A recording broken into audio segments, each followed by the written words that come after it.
Hello everyone. तो last class के ही questions को हम लोग आगे कंटिन्यू करते हैं। लास्ट क्लास में हम लोगों ने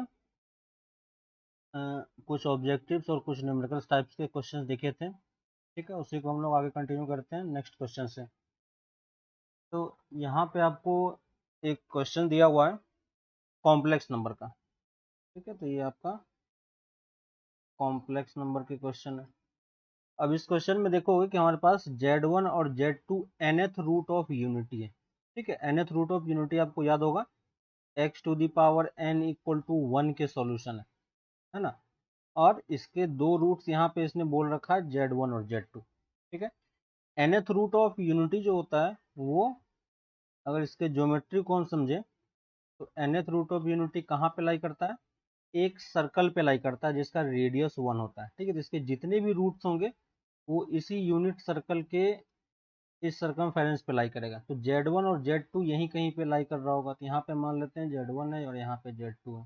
ठीक है, सेकेंड लाइन बोल रहा है end of this line segment there certain right angle at the origin, यानी इसको अगर हम यहाँ से यहाँ ज्वाइन करें तो ये एंगल कितने का बन रहा है, ये एंगल 90 डिग्री का बन रहा है ना।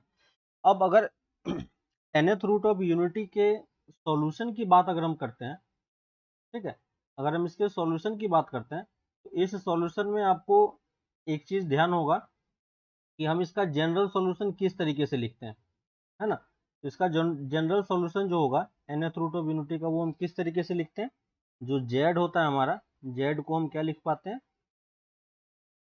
कॉस ऑफ, और अगर एक्सपोनेंशियल के फॉर्मेट में लिखे या पोलर फॉर्मेट में कैसे भी लिख सकते हो, e to the power i 2k pi by n format का।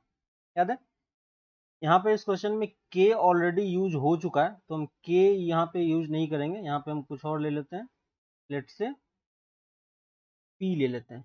ठीक है, तो 2p/n, और p की वैल्यू कहाँ से कहाँ होगी, p की वैल्यू 0 1 2 3 से लेके n-1 तक। तो p के डिफरेंट डिफरेंट वैल्यू के लिए हमें यही जो है वो nth रूट ऑफ यूनिटी देता रहेगा, है ना।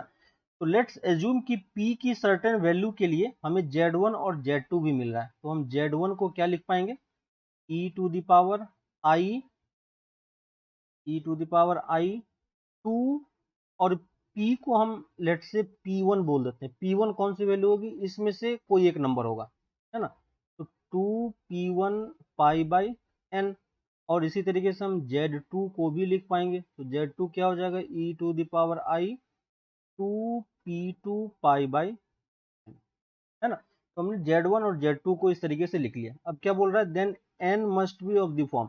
अब इस दोनों के बीच में एंगल का डिफरेंस कितना है, तो अगर कोई मुझसे पूछता है कि आर्गुमेंट ऑफ Z क्या होगा और आर्गुमेंट ऑफ Z1 क्या होगा, तो हम क्या बताएंगे, 2p1 पाई बाई n, और आर्गुमेंट ऑफ Z2 क्या होगा, 2p2 पाई बाई n, है ना। और इन दोनों के बीच का एंगल हमें 90 डिग्री दिया हो, यानी अगर दोनों का हम डिफरेंस करेंगे आर्गुमेंट का तो हमें क्या मिलना चाहिए, π/2 मिलना चाहिए 90 डिग्री के लिए, है ना। तो हम यहाँ पे क्या लिख सकते हैं, 2p1 π/n minus 2p2 π/n, और ये वैल्यू किसके इक्वल होगी, π/2 के, है ना। यहाँ पे देखो कुछ टर्म कैंसिल हो जाएंगे, तो कौन कौन सा टर्म, पाई कैंसिल हो जाएगा, n को हम इस तरफ लेके जा सकते हैं, यहाँ से P1 माइनस P2 की वैल्यू किसके इक्वल होगी, P1 माइनस P2 की वैल्यू कितनी हो जाएगी,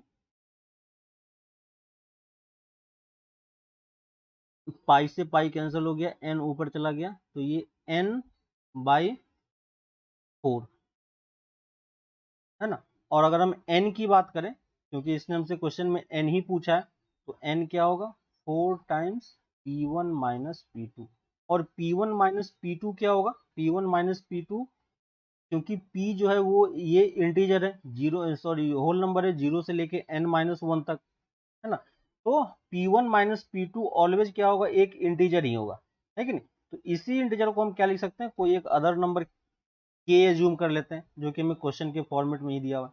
तो n का जो फॉर्मेट होगा वो ऑलवेज किस फॉर्मेट का होगा, 4 टाइम्स सम इंटीजर, है ना, और इसी सम इंटीजर को हमने के एज्यूम कर लिया क्वेश्चन के अकॉर्डिंग, ठीक है। तो इस वाले में 4k+1 नहीं होगा, 4k वाला फॉर्मेट का हमारा आंसर होगा, है ना। इजी है क्वेश्चन, समझ में आ रहा है। तो यहाँ पे बस हमने आयलर फॉर्मेट यूज किया है कॉम्प्लेक्स नंबर का, और उसको हमने सिंपली डिफरेंस के फॉर्मेट में लिख दिया, क्योंकि हमें एंगल दिया हुआ था 90 डिग्री, ठीक है। नेक्स्ट क्वेश्चन पे आते हैं। नेक्स्ट क्वेश्चन बोल रहा है in 0 to 2 pi total number of points where fx equal to maximum of this is not differentiable, ठीक है। नॉट डिफरेंशिएबल की बात बोल रहा है, तो कोई भी फंक्शन डिफरेंशिएबल कहाँ पे नहीं होता है। अगर ग्राफिकली इस चीज को हम समझे कि कोई भी फंक्शन कहाँ पे डिफरेंशिएबल नहीं होता है, तो हम क्या बोलेंगे, जहां पे हमारे पास शार्प एज बन रहा होगा, ठीक है। शार्प एज जिस जिस पॉइंट पे बनेगा वहां पे हमारा फंक्शन डिफरेंशिएबल नहीं होता, ठीक है। y equal to mod x का आपको ग्राफ याद है, y equal to mod x कुछ इस टाइप का होता है। तो यहाँ पे देखो शार्प एज बन रहा है इस पॉइंट पे x इक्वल टू 0 पे, इसलिए ये फंक्शन 0 पे डिफरेंशिएबल नहीं होता है, ठीक है। तो उसी तरीके से यहाँ पे, और यहाँ पे जो फंक्शन हमें दिया हुआ है, फंक्शन एक्चुअली में मैक्सिमम फंक्शन है। अब मैक्सिमम फंक्शन का मतलब क्या हो गया कि हमारे पास इसके अंदर 3 फंक्शन दिया हुआ है, साइन एक्स, कॉस एक्स और 1 माइनस कॉस एक्स, ठीक है। अब ये बोल रहा है कि इस तीनों में आपको वो फंक्शन चूज करना है जो मैक्सिमम हो, ठीक है। अब कौन सा पार्ट कहां पे मैक्सिमम होगा वो हमें नहीं पता, है ना। लेकिन हमें इंटरवल इसने दे रखा है कि सिर्फ आपको 0 से 2 पाई तक ही कंसीडर करना है। इसी तरीके से सेम मिनिमम फंक्शन भी डिफाइन हो जाता है ना। तो मिनिमम फंक्शन भी डिफाइन कर सकते हो, मैक्सिमम फंक्शन भी डिफाइन कर सकते हो। तो यहाँ पे इसने मैक्सिमम डिफाइन कर रहा है, मतलब हमें मैक्सिमम पार्ट लेना है। तो अगर मैं इसको ग्राफ पे प्लॉट करूं तीनों कर्व को एक साथ, और किस इंटरवल में, 0 से 2 पाई में, तो ये 0 हो गया यहाँ पे, ठीक है। पहला साइन एक्स का कर्व है, साइन एक्स का कर्व इजी है, तो साइन एक्स कुछ इस तरीके से मूव करता है, ठीक है। तो ये वाला पॉइंट हमारा 2 पाई हो जाएगा, ये वाला पॉइंट पाई हो जाएगा, ये 3 पाई/2 और ये पाई/2, ठीक है। cos x का भी कर्व हमें पता है, मैक्सिमम वैल्यू ये कहां तक जाएगी, 1 तक, और ये मिनिमम -1 तक। सेम इसी तरीके से साइन का भी कर्व बनेगा, तो साइन का कर्व जब ड्रॉ करोगे तो ये कुछ ऐसा निकल के आएगा, ठीक है। सॉरी, कॉस का कर्व कुछ इस तरीके से निकल के आएगा। तो हमने साइन और कॉस दोनों ड्रॉ कर लिया। अब हमें 1 माइनस कॉस एक्स भी ड्रॉ करना है। 1 माइनस कॉस एक्स, अगर आपको ध्यान हो, 1 माइनस कॉस एक्स क्या हो जाता है, 2 साइन स्क्वायर x/2, है ना। x हमारा कहां से कहां तक बिलोंग कर रहा है, x 0 से 2 पाई तक बिलोंग कर रहा है। तो x/2 कहां से कहां तक बिलोंग करेगा, 0 से पाई तक, है ना। और ये साइन स्क्वायर कर्व है, साइन स्क्वायर कर्व का हमें पता होता है कि ये इस टाइप का कर्व होता है ना। पॉजिटिव वाले पार्ट में ही ये मूव करते रहता है ना। इस टाइप से साइन स्क्वायर का कर्व जो होता है वो ऐसे मूव करते रहता है। तो हम इसी टाइप का कर्व यहाँ पे जनरेट करेंगे, और इसका मैक्सिमम वैल्यू कहां तक जाएगी, 2 तक, है ना। तो ये हमें 1 तक था, तो ये ऊपर इसके 2 तक जाएगा, और ये 2 हमें कहां मिलेगा, 2 हमें मिलेगा जब ये पाई/2 हो जाएगा, और ये पाई/2 कहां पे होगा, पाई/2 ये पाई पे हो जाएगा, है ना। यानी इस पॉइंट पे हमें मैक्सिमम वैल्यू यहां तक जाने वाली है, ठीक है। तो अगर इस कर्व को ड्रॉ करोगे तो ये कुछ इस टाइप का कर्व बनता है, ऐसा कुछ बनेगा, ठीक है। और हमें पाई पे मैक्सिमम मिल गया, है ना, लेकिन हमें इस पूरे इंटरवल 2 पाई तक मार्क करना है, ठीक है। तो ये वाला पार्ट हो गया, और इसको और आगे अगर एक्सटेंड करेंगे तो ये ऐसा कुछ जाएगा, ठीक है। तो ये हमने कर्व ड्रॉ कर लिया। अब अगर यहाँ पे ध्यान दोगे तो इस वाले पार्ट में अगर मैं कर्व को, मैक्सिमम वाले पार्ट को अगर मैं ड्रॉ करता हूं, ठीक है, मैक्सिमम कौन सा होगा, तो ये तीनों कर्व हमें दिख रहा है। तीनों कर्व में देखो जो कर्व सबसे ऊपर होगा, तो ये वाला पार्ट आपको दिख रहा है, ये सबसे ऊपर है। इसके बाद ये वाला पार्ट आ रहा है कि नहीं। इसके बाद ये वाला कर्व आ रहा है, यहां से लेके यहां तक, ठीक है, और उसके बाद ये वाला कर्व आ रहा है। तो अगर मैक्सिमम इस फंक्शन की बात बोल रहा है तो ये जो ग्रीन वाला पार्ट है यही एफ एक्स है। ठीक है, ब्लैक वाला पार्ट हमने तीनों को कंबाइन करके बनाया था, और तीनों में क्योंकि मैक्सिमम की बात कर रहा है तो हमने ग्रीन वाले पार्ट को मार्किंग कर दिया। ठीक है, तो ये ग्रीन वाला पार्ट ही आपका क्या है, एफ एक्स का फंक्शन है। अब हमें देखना है कि डिफरेंशिएबल नहीं होना चाहिए, तो डिफरेंशिएबल अगर ये नहीं होगा तो हम क्या करेंगे, हमें उस वाले पार्ट को मार्क करना है जहां पे शार्प एज बन रहा होगा, है ना। तो देखो शार्प एज कहां कहां बन रहा है, शार्प एज आपका इस वाले पॉइंट पे बन रहा है। ठीक है, क्योंकि यहाँ पे दो कर्व इंटरसेक्ट कर रहा है, तो जहां जहां पे दो कर्व इंटरसेक्ट करेगा वहां वहां पे आपका शार्प एज बनेगा। ठीक है, ये तीनों पॉइंट जो हमने रेड से मार्किंग किया है यही हमारा क्या है, पॉइंट्स हैं जहां पे फंक्शन हमारा डिफरेंशिएबल नहीं है। ठीक है, तो हमें दिख गया, क्योंकि सिर्फ हमें नंबर ऑफ पॉइंट्स बताने थे तो सिर्फ हमने मार्किंग कर दिया, पॉइंट उसने पूछा नहीं, है ना, तो हमने पॉइंट निकालने की जरूरत भी नहीं है। ठीक है, तो कितने पॉइंट पे डिफरेंशिएबल नहीं होगा, 3 पॉइंट पे। अगर इसी क्वेश्चन में यहाँ पे मैक्सिमम की जगह पे मिनिमम होता तो ये नीचे वाला कर्व ड्रॉ करते हैं, ये वाला है ना, और ये वाला पार्ट मार्क होता है। ये जो नीचे वाला ब्लैक हमने ड्रॉ किया ये मिनिमम वाला कर्व है। और अगर इसी क्वेश्चन में सेम क्वेश्चन होता कि मिनिमम बताओ कहाँ कहाँ पे, मैक्सिमम की जगह पे अगर मिनिमम दिया होता और पूछता है कहाँ कहाँ पे डिफरेंशिएबल नहीं है, तो फिर से आपको दो कर्व का इंटरसेक्शन पॉइंट देखना है। तो मिनिमम वाला पार्ट कहाँ कहाँ कितने पॉइंट पे नॉन डिफरेंशिएबल होता, 2 पॉइंट पे, है ना। तो इस तरीके से मैक्सिमम और मिनिमम का क्वेश्चन आप इजिली कर पाओगे, कोई प्रॉब्लम नहीं होगी। ठीक है, नेक्स्ट आते हैं, ये इंटीग्रेशन है हमारे पास, integration of x cos inverse of 1 minus x square upon 1 plus x square dx। ठीक है, और ये इनडेफिनिट इंटीग्रेशन है। ठीक है, तो इनडेफिनिट है तो लास्ट में हमें एक कांस्टेंट ऐड करना होगा जो कि आपको हर एक ऑप्शन में दिख रहा है। ठीक है, अब इसको इंटीग्रेट कैसे करेंगे, तो यहाँ पे लास्ट क्लास में भी मैंने आपको बताया था कि हमें हमेशा उस वाले पार्ट पे ध्यान देना होता है जो प्रॉब्लम क्रिएट कर रहा होता है ना।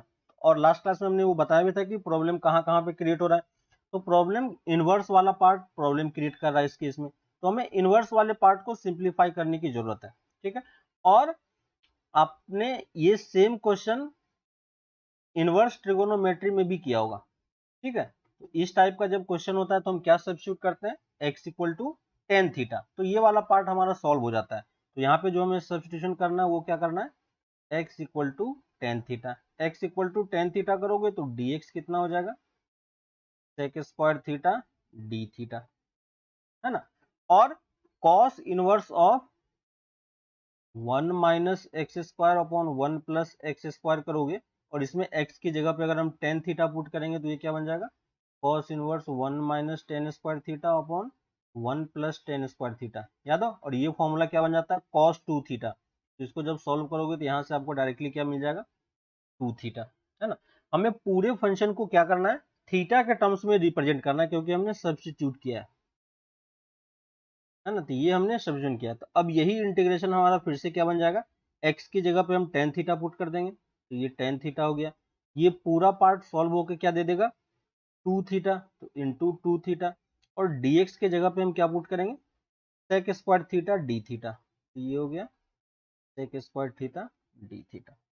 और इसके बाद इसको थोड़ा सा रीअरेंज कर लेते हैं हम लोग, है ना। अब आपको समझ में आ रहा हो कि हमें आगे क्या करना है, आगे हम बाई पार्ट्स यूज कर लेंगे। ठीक है, तो ये 2 को क्योंकि कांस्टेंट है इसको बाहर निकाल लिया, थीटा था, और ये tan theta sec square theta d theta. और बाय पार्ट्स वाले पार्ट में इस टाइप के क्वेश्चन आपने किए होंगे, इसको हम फर्स्ट फंक्शन एज्यूम करेंगे, इसको हम सेकंड फंक्शन एज्यूम करेंगे, है ना। फर्स्ट फंक्शन में मतलब इसे हमें डिफरेंशिएट करना है और इस वाले पार्ट को इंटीग्रेट करना है, क्योंकि इसका इंटीग्रेशन ईजी है।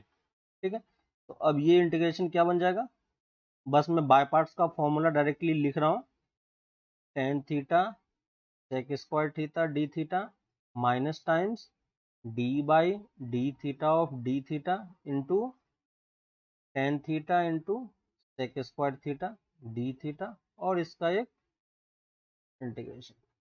ठीक है, तो ये बाय पार्ट्स वाले पार्ट्स है, बाय पार्ट्स वाला पार्ट आपने किया होगा इंटीग्रेशन में, तो ये आपको समझ में आ रहा होगा। अब डायरेक्टली आप इंटीग्रेट करते जाओ, ये थीटा तो बाहर है, tan theta sec square theta, क्या करेंगे, टेन थीटा को टी लोगे तो sec square theta d theta d t बन जाएगा, है ना। यहाँ पे आपको सिंपली सब्सटीट्यूशन करना है। ठीक है, यहाँ पे मैं साइड में इसको कर देता हूँ, ये जो इंटीग्रेशन है tan theta into sec square theta d theta, इसमें हम क्या करेंगे, टेन थीटा को हमने टी सब्स्टिट्यूट कर दिया, तो ये क्या बन जाएगा, sec square theta d theta equal to d t. तो ये इंटीग्रेशन एक्चुअली में क्या हो गया, टी डी टी, और टी डी टी का इंटीग्रेशन क्या होता है, t square by two plus c, है ना।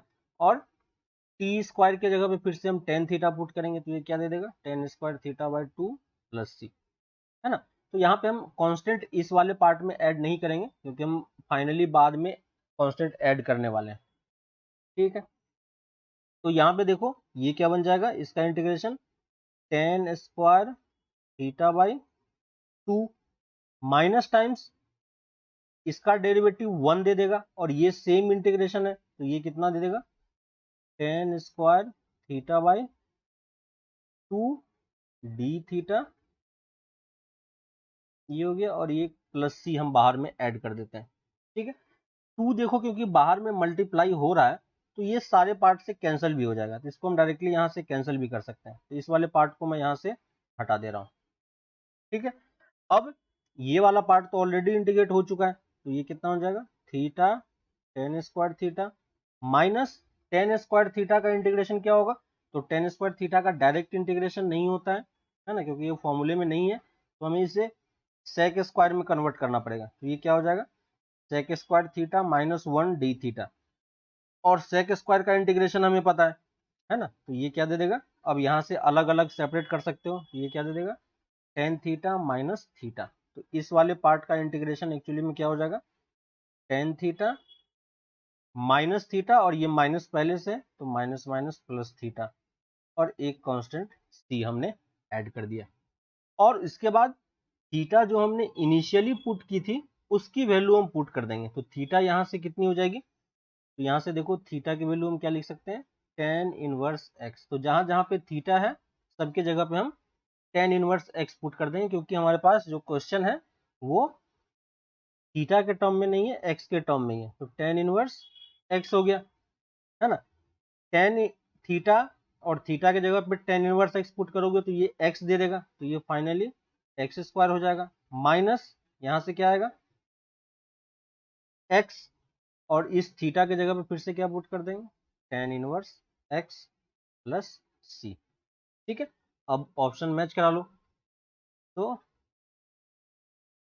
Sign tan inverse cos inverse के टर्म में है। ठीक है, टेन इनवर्स को इसने कॉमन ले लिया है, तो इस दोनों पार्ट से अगर टेन इनवर्स कॉमन लोगे तो क्या आ जाएगा, tan inverse x into one plus x square minus x plus c.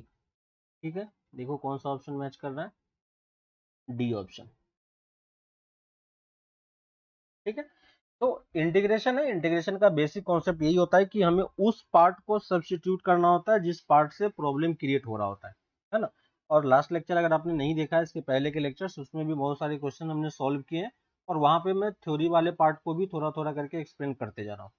ठीक है, नेक्स्ट क्वेश्चन पे आते हैं। बाइनोमियल का क्वेश्चन है ना, और सिंपली बोल सकते हो बाइनोमियल भी नहीं है, पॉलिनोमियल टाइप का है। ठीक है, तो पॉलिनोमियल वाले क्वेश्चन में क्या करते हैं हम, यहाँ पे देखो बोल रहा है कि coefficient of x to the power n. ठीक है, अगर आप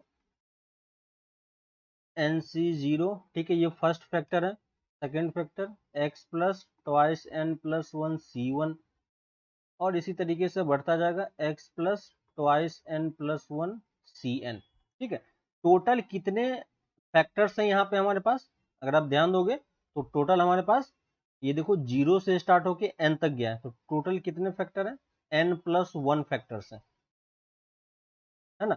और अगर n प्लस वन फैक्टर्स हैं तो यहाँ पे आप एक चीज ये भी समझ सकते हो कि अगर हम सबको मल्टीप्लाई करेंगे तो x की हाईएस्ट पावर कितनी जनरेट होगी, x प्लस वन, है ना, और उसका कोफिशिएंट तो वन ही हो जाएगा क्योंकि x में सबका कोफिशिएंट वन है। ठीक है, इसी तरीके से नेक्स्ट टर्म कुछ कोफिशिएंट होगा और x to the power n का टर्म जनरेट होगा, ऐसे ही कुछ टर्म होगा x to the power n-1, और इस टाइप से आपको सारे नंबर्स सारे फैक्टर्स आपको मिलते जाएंगे। लेकिन हमें पूछा क्या गया, x to the power n का coefficient, x to the power n ये है ना, और x to the power n का कोफिशिएंट क्या होता है, पॉलिनोमियल में आपने ये चीज देखा है और क्वाड्रेटिक में भी आपने देखा होगा सेम टाइप का। तो जो सबसे हाईएस्ट पावर है उससे कम पावर हमें क्या देता है, सम ऑफ रूट्स, याद है। तो यहाँ पे जो भी टर्म होगा वो क्या होगा, सम ऑफ रूट्स का होगा, और सम ऑफ रूट्स में किसका रूट्स हम निकालेंगे, है ना। तो रूट्स किसका होगा, रूट्स इस फैक्टर का होगा, कौन से फैक्टर का, कौन से फैक्टर का, ये जो सारे फैक्टर्स थे, तो सारे इंडिविजुअल फैक्टर्स का हम रूट्स निकाल सकते हैं, है ना। तो coefficient of x to the power n actually में क्या होगा, सम ऑफ रूट्स होगा, और ये सम ऑफ रूट्स क्या होगा, ये सारे फैक्टर्स है ना। इंडिविजुअल फैक्टर्स का रूट पहले वाले का फैक्टर कितना है, ट्वाइस n प्लस 1 c0, है ना, 0 से स्टार्ट हो रहा है, plus twice n plus 1 c1, twice n plus 1 c2, और ये लास्ट तक कहाँ जाएगा, ट्वाइस n प्लस 1 cn, है ना। यहाँ पे आपको ध्यान होगा कि सम ऑफ रूट्स में ऑल्टरनेट प्लस माइनस का साइन भी मूव करता है ना। तो इस माइनस साइन के कारण, क्योंकि इसका जब रूट्स देखोगे तो यहाँ से minus times twice n plus 1 c0 आएगा, है ना। तो सब में एक माइनस माइनस आएगा और इस माइनस के साथ वो कैंसिल होकर ये प्लस कर देगा, ठीक है। तो ये हमारा हो गया। और अब ये कौन सा क्वेश्चन बन गया, ये क्वेश्चन हो गया बाइनोमियल कोफिशिएंट का सम। बाइनोमियल कोफिशिएंट के सम में इसका हम सम कैसे निकालते हैं, तो हमें ये चीज आपको दिख रही होगी कि ये हाफ सीरीज है ना। तो इसको अगर मैं मान लो कि इसको कोफिशिएंट ऑफ, इसको मैं s मान लेता हूं, ठीक है। इसी सीरीज को अगर मैं फिर से लिखूं, n plus 1 c twice n plus 1, याद होगा n c r equal to n c n minus r, यही वाला फॉर्मूला मैं इस सब में अप्लाई करके फिर से लिख रहा हूं। ये twice n plus 1 twice n plus 1 c twice n minus 1, और इस टाइप से जो लास्ट वाला टर्म क्या आ जाएगा, twice n plus 1 c n plus 1, ठीक है। और इस दोनों को अगर आप ऐड कर दोगे तो ये कितना दे देगा, ट्वाइस s, और अब देखो ये आपका सीरीज कंप्लीट हो गया है, c0 twice n plus 1 c1, और लास्ट देखोगे twice n plus 1 c twice n plus 1, है ना। तो सीरीज आपका यहाँ पे कंप्लीट हो चुका है, और कंप्लीट सीरीज का सम हमें पता है ना।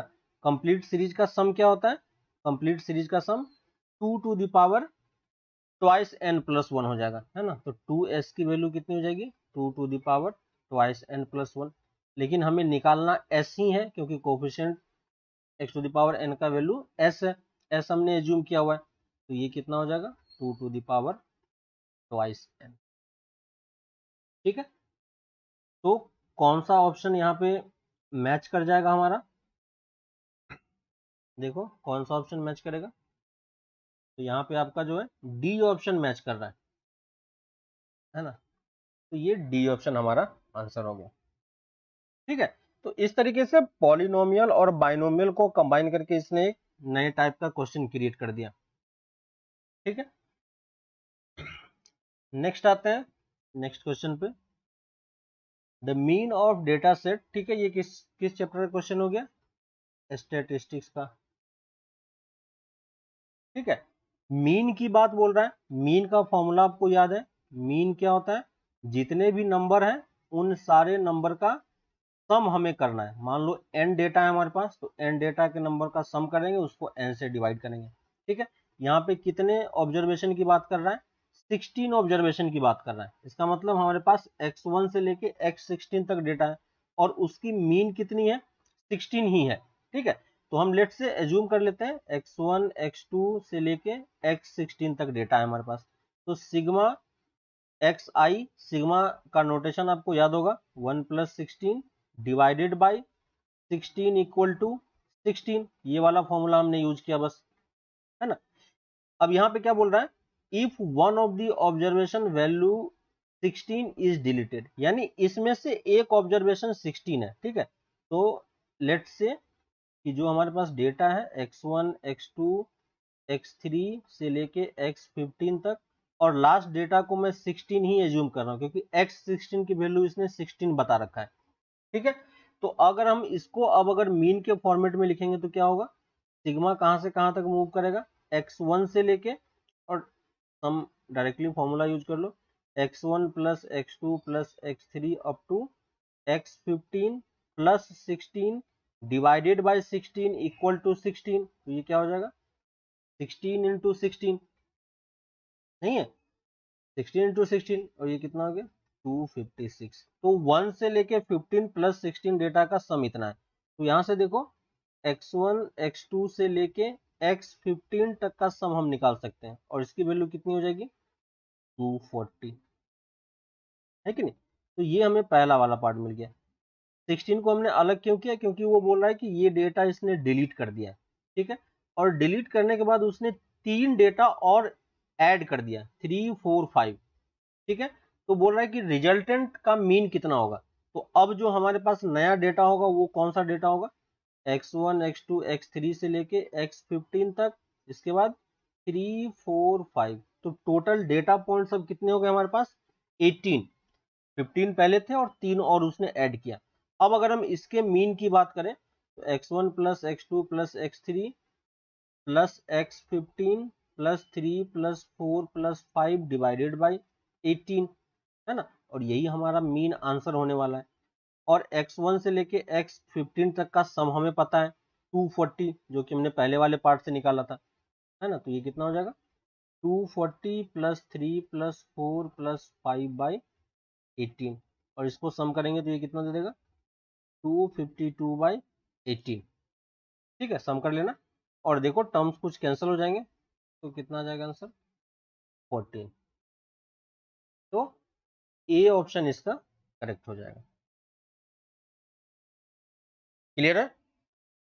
तो इस तरीके से हम मीन वाला मीन स्टेट से भी एक क्वेश्चन आता है, इसी टाइप का मीन और वेरिएंस पे भी क्वेश्चंस बनते हैं। ठीक है, तो वेरिएंस वाला पार्ट हम लोग आगे कभी क्वेश्चन में आएगा तो वहां पे कर लेंगे। नेक्स्ट क्वेश्चन पे आते हैं, the line represented by this equation this. ठीक है, इसने बोला है कि ये लाइन है जबकि ये 2 डिग्री कर्व है ना। तो ये family pair of straight line के क्वेश्चन है। ठीक है, पेयर ऑफ स्ट्रेट लाइन, और पेयर ऑफ स्ट्रेट लाइन का इक्वेशन जनरल फॉर्मेट में किस तरीके से होता है, a x square plus 2h(xy) plus by² plus 2gx plus 2fy plus c equal to 0। ठीक है, ये जनरल 2 डिग्री कर्व है, और जनरल 2 डिग्री कर्व का अगर ये पेयर ऑफ स्ट्रेट लाइन बन रहा है ना, तो ये बोल रहा है कि ये इसका पेयर ऑफ स्ट्रेट लाइन है। तो देखो ये सेम इसी फॉर्मेट का है, और अगर ये पेयर ऑफ स्ट्रेट लाइन है तो आपको याद होगा कि पेयर ऑफ स्ट्रेट लाइन के बीच का हम एंगल निकाल सकते हैं। एंगल किस लिए निकाल रहे हैं, क्योंकि देखो यहाँ पे परपेंडिकुलर की बात कर रहा है, पैरेलल की बात कर रहा है, और इंक्लिनेशन ऑफ ईच अदर, है ना। तो ये एक्चुअली में दोनों लाइन के बीच के एंगल की ही बात कर रहा है। और अगर ये पेयर ऑफ स्ट्रेट लाइन है तो इसका बीच का एंगल हम कैसे निकालते हैं, square root of h² minus a b by a plus b 2 times, है ना, और इसका हम लोग मॉड ले लेते हैं। ठीक है, तो ये पेयर ऑफ स्ट्रेट लाइन का एंगल होता है, tan थीटा से हम लोग कैलकुलेट कर रहे हैं। यहां पे भी हम सेम यही मेथड यूज करेंगे। तो सबसे पहले हमें 2h² minus a B calculate करना होगा, है ना। तो h² minus a B calculate करो, सबसे पहले हमें h निकालना होगा। h एक्चुअली में क्या है 2xy का कोफिशिएंट है। यहां से देखो 2xy का कोफिशिएंट कितना हो जाएगा √3, h की वैल्यू कितनी हो गई √3। a किसका कोफिशिएंट है x² का, और b किसका कोफिशिएंट है y² का। तो हमने ये निकाल लिया। अब देखो h² minus a B calculate करो, h² माइनस ए बी की वैल्यू कितनी हो जाएगी 3 माइनस 3 इक्वल टू 0, है ना। h² माइनस ए बी 0 हो गया, इसका मतलब ये ऊपर वाला पार्ट ही 0 हो गया, और ये पार्ट अगर 0 हो गया तो tan थीटा की वैल्यू में से थीटा कितना हो जाएगा 0, और थीटा अगर 0 हो गया, यहाँ से हम क्या बोल सकते हैं थीटा 0 है, और थीटा अगर 0 हो गया तो दोनों लाइंस क्या हो जाएंगे पैरेलल लाइंस हो जाएगा, है ना। तो डायरेक्टली हम ये चीज यूज कर सकते हैं, या नहीं तो अगर आप चाहो तो इस इक्वेशन को सेपरेट करके भी आप 2 लाइन का इक्वेशन आपको डिराइव करना पड़ेगा, जिसमें थोड़ा सा टाइम लगता है ना। तो ये वाला फॉर्मूला काफी हेल्पफुल हो जाता है, ठीक है। तो पेयर ऑफ स्ट्रेट लाइन की बात बोले तो हम डायरेक्टली ये फॉर्मूला यूज कर सकते हैं, ठीक है। तो कौन सा ऑप्शन हो जाएगा, पैरेलल टू ईच अदर, ठीक है। ऐसे ही अगर आप यहाँ पे ध्यान दोगे, सॉरी यहाँ पे a प्लस बी है, a प्लस बी की वैल्यू अगर 0 हो जाएगी तो दोनों के बीच का एंगल कितना हो जाएगा, 90 डिग्री, है ना। तो इसी से 2 कंडीशन मिलता है, अगर h square minus a b की वैल्यू 0 हो जाती है तो हमें पैरेलल लाइंस मिल जाते हैं, और अगर a plus b equal to 0 हो जाता है तो परपेंडिकुलर लाइन में a और b क्या है, एक्स स्क्वायर और वाई स्क्वायर का कोफिशिएंट। तो इस दोनों के कोफिशिएंट को देखना है, तो अगर इन दोनों का सम 0 होता तो हम ये फर्स्ट वाला पार्ट चेक कर सकते थे, और अगर पैरेलल और परपेंडिकुलर नहीं है तो इस वाले फॉर्मूले को यूज करके हम टेन थीटा भी कैलकुलेट कर पाएंगे, ठीक है। तो इस तरीके से आप ये क्वेश्चन कर सकते हो। नेक्स्ट आते हैं, at present a firm is manufacturing 2000 items, ठीक है। It estimated that the rate change of production P with respect to additional number of worker X is given by, तो हमें यहाँ पे एक डिफरेंशियल इक्वेशन टाइप का दिया हुआ है question, dx by dp by dx equal to 100 minus twice root x. यहाँ पे P क्या है, P हमारा प्रोडक्शन है, P हमारा प्रोडक्शन है, और X क्या है, X हमारा एडिशनल नंबर ऑफ वर्कर है, ठीक है। एडिशनल नंबर ऑफ वर्कर्स है यहाँ पे हमारे पास, ठीक है। अब ये बोल रहा है if the firm employees 24 more workers, ठीक है। ये ऑलरेडी मोर की बात कर रहा है, इसका मतलब ये एक्स है, ठीक है। Then the new level of production of this is, ठीक है। और ये कौन सा वाला पार्ट है, ये समझ सकते हो क्या, ये 2000 जो दिया हुआ है एट प्रेजेंट की बात कर रहा है। एट प्रेजेंट मतलब एक्स की वैल्यू जब 0 हो जाएगी तो P कितना हो जाएगा, 2000 हो जाएगा, ठीक है।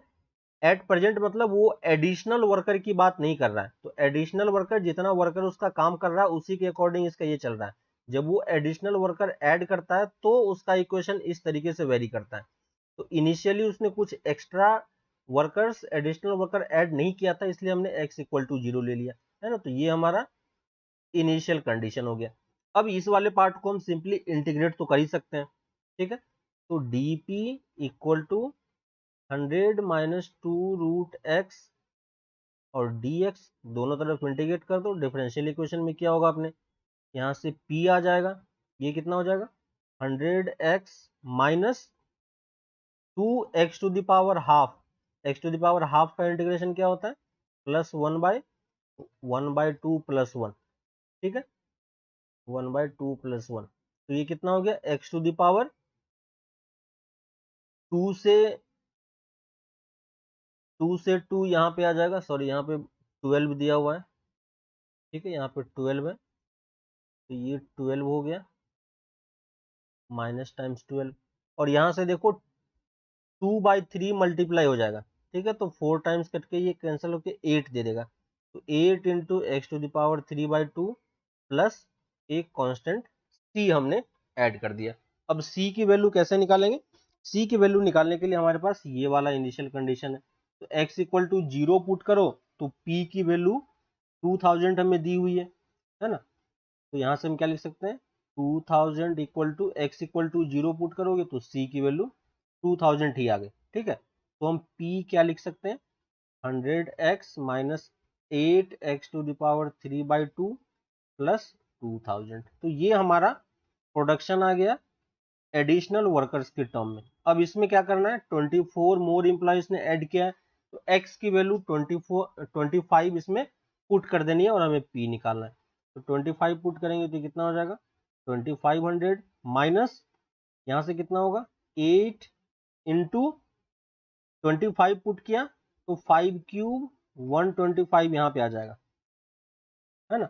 और ये प्लस 2000, ठीक है। इसको सॉल्व कर लो, 4500 और माइनस ये 1000 तो कितना आ जाएगा 3500। तो कौन सा ऑप्शन आ जाएगा, ये ऑप्शन। क्लियर है। तो इस तरीके से आप, ये एक्चुअली में डिफरेंशियल इक्वेशन का क्वेश्चन है, तो यहां से भी आप सॉल्व कर सकते हो। नेक्स्ट आते हैं, पीरियोडिक फंक्शन की बात कर रहे हैं, तो ये फंक्शन वाले चैप्टर का क्वेश्चन है। ठीक है, फंक्शन वाले चैप्टर में आपको याद होगा कि पीरियोडिक फंक्शन हम किसको बोलते हैं। अगर हमारे पास कोई एक फंक्शन है y equal to f x, ठीक है, और अगर मैं इसमें x के जगह पे x प्लस टी पुट करूं और फिर से हमें वही फंक्शन फिर से मिल जाए, तो ये फंक्शन क्या कहलाता है, पीरियोडिक फंक्शन कहलाता है विद पीरियड टी, है ना। इसका पीरियड टी हो जाएगा अगर ये होगा, अगर यहाँ पे ट्वाइस टी होगा तो पीरियड ट्वाइस टी हो जाएगा, अगर ये थ्राइस टी होगा तो 3 हो जाएगा, 100 होगा तो पीरियड 100 का आ जाएगा। ठीक है, मतलब यहाँ पे जो एक्स्ट्रा टर्म ऐड हो रहा है वो ऐड करने के बाद भी हमें सेम फंक्शन ही मिल रहा है, इसलिए इसको हम पीरियोडिक फंक्शन बोलते हैं। तो यहाँ पे हमारे पास f of x plus t already दिया हुआ है, तो f of x plus t की वैल्यू कितनी है, 1 plus 1 minus 3f(x) plus 3f(x) का होल स्क्वायर माइनस f(x) का होल क्यूब और इसकी पावर में 1/3, है ना। अब यहाँ पे देखो ये वाला पार्ट आपको a माइनस बी का होल क्यूब लिखा हुआ है, ठीक है, तो ये F of x plus T क्या हो जाएगा, 1 प्लस 1 माइनस f(x) का होल क्यूब और उसके पावर में 1/3, तो ये 3 से 3 कैंसिल हो जाएगा, तो यहाँ से F of x plus t की वैल्यू कितनी हो जाएगी, 2 माइनस f(x), है ना, x की वैल्यू कितनी हो जाएगी, 2 माइनस f(x), और यहां से देखो इसको इस तरफ लेके आ जाते हैं, तो f of x plus t की वैल्यू कितनी आ गई, f of x plus t plus f(x) equal to 2, तो ये हमारे पास रिलेशन आ गया। इससे हम पेरियोडिसिटी डिफाइन नहीं कर सकते हैं, क्योंकि पेरियोडिसिटी अगर डिफाइन करना है तो इस फॉर्मेट का आपको आना चाहिए। तो या तो आप क्या करो, एक्स f(x) को किसी तरीके से हटाना है या f(x) प्लस टी को हटाना है और इस कांस्टेंट को हटाना है ना। तो क्योंकि ये हर एक x के लिए वैलिड है, तो हम इसी वाले में क्या रिप्लेस कर देते हैं, अगर हम x की जगह पे x प्लस टी पुट कर दें तो ये क्या बन जाएगा, x plus twice t plus f of x plus t equal to 2, है ना, क्योंकि ये हर एक x के लिए वैलिड होता है, तो x की जगह पे x प्लस टी अगर रिप्लेस कर दोगे तो आपको ये इक्वेशन फिर से मिल जाएगा। ठीक है, तो ये इक्वेशन 1 हमें ऑलरेडी पता था, दूसरा इक्वेशन हमने ये निकाला, और अगर अब हम दोनों इक्वेशन को सब्ट्रैक्ट कर देते हैं, ठीक है, 2 में से 1 को अगर माइनस कर दोगे तो क्या बन जाएगा, f of x plus twice t minus f x equal to 0। देखो सारा टर्म कैंसिल हो जाएगा और यहां से F of x plus twice T की वैल्यू किसके इक्वल हो जाएगी, एफ एक्स के इक्वल हो जाएगी। ठीक है, ये वैल्यू एफ एक्स के इक्वल हो जाएगी, और यहां से देखो ये हमारे पास डेफिनेशन के फॉर्मेट का है, ठीक ना, तो डेफिनेशन के फॉर्मेट का है, तो इस वाले फॉर्मेट के अकॉर्डिंग हम क्या बोल सकते हैं कि फंक्शन का पीरियड कितना होगा, function is periodic with period 2t, है ना, तो कौन सा ऑप्शन मैच कर जाएगा, बी ऑप्शन। ठीक है, तो इस फंक्शन का पीरियड 2t हो जाएगा। ठीक है, बस ये बेसिक डेफिनेशन हमें याद रखना है, इसी डेफिनेशन के बेसिस पे हमने ये चीज निकाला यहाँ पे। ठीक है, नेक्स्ट आते हैं,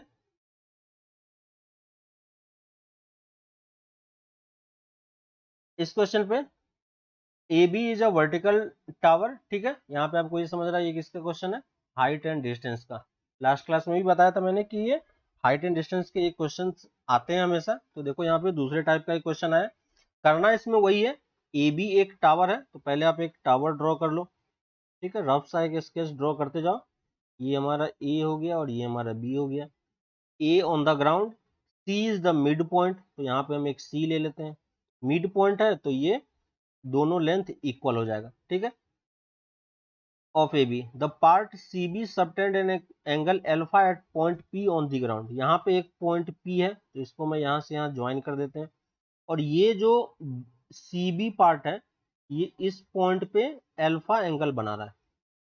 ठीक है, तो इसको यहाँ से ज्वाइन कर दो और इसको यहाँ से ज्वाइन कर दो, तो ये एंगल कितना है हमारे पास, अल्फा दिया हुआ है, ठीक है। और डिस्टेंस AP, ये पॉइंट P है, AP और AB में रिलेशन दिया हुआ है, ठीक है। तो अगर मैं इस डिस्टेंस टोटल को अगर मैं x एज्यूम कर लेता हूं, ठीक है, तो ये डिस्टेंस कितना हो जाएगा, NX, है ना। अब हमें n और अल्फा में रिलेशन निकालना है। इस टाइप से 4 ऑप्शन है, 4 में से हमें रिलेशन निकालना है। तो देखो यहाँ पे अगर मैं इस एंगल को बीटा एज्यूम कर लेता हूँ, इस एंगल को इसलिए एज्यूम करना पड़ा क्योंकि इस वाले अल्फा एंगल से हम कोई काम कर नहीं पाएंगे, ठीक है। तो यहाँ से देखो टेन बीटा की वैल्यू कितनी हो जाएगी, टेन बीटा हो जाएगा। ये डिस्टेंस टोटल x है और c इसका मिड पॉइंट है, तो ये x/2 है और ये भी x/2 है, ठीक है। तो यहाँ से देखो हाइट बाई बेस कितना हो जाएगा, ट्वाइस बाई, सॉरी, हाँ, 1/x/2 डिवाइडेड बाई nx, है ना। तो यहाँ से कितना आ जाएगा, 1/2n, क्लियर है। और नेक्स्ट अगर मैं इस पूरे एंगल की बात करूं तो ये पूरा एंगल कितना हो जाएगा, tan of alpha plus beta, और tan of alpha plus beta कितना हो जाएगा, AB/AP, और AB कितना है, x/nx, तो ये कितना आ जाएगा, 1/n। बीटा क्योंकि हमने खुद से एज्यूम किया हुआ है तो बीटा को हमें एलिमिनेट करना है, तो यहाँ पे हम क्या यूज कर लेंगे, टेन A प्लस बी का फॉर्मूला। तो क्या हो जाएगा, ten alpha plus tan beta upon 1 minus tan alpha tan beta. Tan beta की वैल्यू हमें ऑलरेडी पता है, इसकी वैल्यू हम यहाँ पे पुट कर देंगे, और टेन अल्फा को हमें सेम रहने देना है। तो ये कितना हो जाएगा, 1/2n divided by 1 minus tan alpha by twice n equal to 1/n, ठीक है। इसको सिंप्लीफाई कर लो तो ये कितना दे देगा, twice n tan alpha plus 1 divided by twice n minus tan alpha equal to 1/n। Cross multiply कर दो तो कितना आ जाएगा, twice n square tan alpha plus n equal to twice n minus tan alpha. n से n cancel हो जाएगा, tan alpha को इस तरफ लेके आएंगे तो twice n square plus 1 into tan alpha equal to n, ठीक है। देखो कौन सा ऑप्शन मैच कर रहा है, twice n square alpha plus 1, D option, ठीक है। तो इसका आंसर क्या हो जाएगा, डी हो जाएगा, ठीक है। नेक्स्ट क्वेश्चन पे आते हैं। यहाँ पे देखो फंक्शन, एक ब्रांच फंक्शन हमें दिया हुआ है, डिफरेंशिएबिलिटी के क्वेश्चन है। कॉन्टिन्यूटी एंड डिफरेंशिएबिलिटी वाले पार्ट में क्या होगा, हमें ये फंक्शन इसने डिफाइन कर रखा है, f x equal to x plus 1, x की वैल्यू जब 1 से ज्यादा होगी, 0 जब x इक्वल टू 1 होगा, और 7 माइनस 3x जब x की वैल्यू लेस देन 1 होगी, ठीक है। और हमें f डैश निकालना है 0 पे, ठीक है। आपको याद होगा कि डिफरेंशिएबिलिटी क्या होता है, एक पॉइंट की प्रॉपर्टी होती है, ठीक है। तो इसने पॉइंट कौन सा मेंशन कर रखा है, 0, यानी हमें डेरिवेटिव इस फंक्शन का निकालना है, लेकिन किस पॉइंट पे, 0 पे कैलकुलेट करना है। अब 0 पे अगर कैलकुलेट करना है तो क्या ये वाला जो ब्रांच है ये हमारे किसी काम का है, नहीं है, क्योंकि ये 1 से ज्यादा की बात हो रहा है ना। x इक्वल टू 1 भी हमारे किसी काम का नहीं है, तो ये दोनों पार्ट कोई काम का नहीं है। तो एफ एक्स का जो कौन सा ब्रांच सिर्फ यूजफुल होगा, 7 माइनस 3x, और ये x लेस देन 0 और लेस देन 1 के लिए डिफाइन है, और हमें 0 पे ही फंक्शन की वैल्यू कैलकुलेट करनी है। तो बस सिंपल सा फंक्शन है, डिफरेंशिएट कर सकते हैं। तो एफ डैश एक्स की वैल्यू कितनी हो जाएगी, -3, और एफ डैश 0 कितना हो जाएगा, -3, ठीक है। तो आंसर क्या हो जाएगा, -3। इस वाले पार्ट में आपको ये जो ब्रांच फंक्शन उसने दिया है वो जानबूझ के आपके कंफ्यूजन को बढ़ाने के लिए दिया है, ताकि आप क्वेश्चन देख के थोड़ा सा घबरा जाओ कि इसमें ये किस टाइप का फंक्शन इसने दे दिया, ठीक है। तो उस चीज से कोई प्रॉब्लम नहीं है, बस आपको ये समझ के चलना है कि कैसे हम, जो हमारा बेसिक लॉजिक है वो हमारा क्लियर होना चाहिए, ठीक है। तो ये आज हमने फिर 10 क्वेश्चन सॉल्व किए, ठीक है। आप इसमें से क्वेश्चंस वगैरह देखो, किसी पार्ट में अगर डाउट आता है तो उस वाले में आप पूछ सकते हो, ठीक है। इसके अलावा अभी तक अगर आपने पीछे वाले क्वेश्चंस नहीं देखे हैं, पीछे में भी हम लोगों ने हर एक लेक्चर में 10-15 क्वेश्चन इस तरीके से हम लोग सॉल्व कर रहे हैं हर एक लेक्चर में, ठीक है। तो ये आपके प्रैक्टिस के लिए, आप और भी क्वेश्चंस ले सकते हो, कुछ किसी वाले पार्ट में डाउट हो तो आप वहां पे भी उसको हम लोग देख सकते हैं, ठीक है। तो कोई किसी क्वेश्चन में कुछ डाउट हो, कहीं पे लगे कि कुछ हमें एक्स्ट्रा करने की जरूरत है किसी पर्टिकुलर पार्ट में या पर्टिकुलर टॉपिक में कोई डाउट आता है, तो हम लोग उसको भी डिस्कशन कर सकते हैं, ठीक है। तो आगे हम लोग फिर इसको कंटिन्यू करेंगे नेक्स्ट सेशन में। तब तक आप क्वेश्चंस करते रहो, प्रैक्टिस करते रहो, ठीक है। तो मिलते हैं हम लोग आगे नेक्स्ट क्लास में। चलो, बाय।